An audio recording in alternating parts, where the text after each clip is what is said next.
শীতকালে হচ্ছে ব্যাডমিন্টন খেলাটা আমাদের প্যাশন বলা যায়। সো সে ধারাবাহিকতা এবার ছোটো ভাইয়ের জন্য হচ্ছে একটা প্রিমিয়াম মোটামুটি ওর জন্য প্রিমিয়াম সেগমেন্টের বলা যায় একটা ব্যাট ওকে গিফট করলাম। সো দেখা যাক সাকিব, লেটস আনবক্স ইট। হ্যাঁ,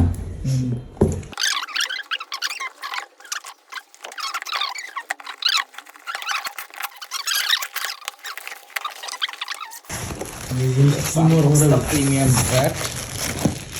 এটা হচ্ছে আমাদের নোয়াখালীতে নিলে মনে হয় অ্যারাউন্ড 4000 মতো হচ্ছে আর কি। লেভেলিং করে দিছে না? আচ্ছা, লুক এট দ্য ব্যাট। ও ভেরি লাইট ওয়েট। হ্যাঁ, দাঁড়া দেখাই। হ্যাঁ, একটু সাউন্ডটা দেখি আব্বু, সাউন্ডটা দিন তো। হাত দিয়ে এভাবে তালুর উপরে। হ্যাঁ, না না না, এটা সাকিব দেখ। নাইস। ওকে, সো খেলবে। আচ্ছা ঠিক আছে, ওকে।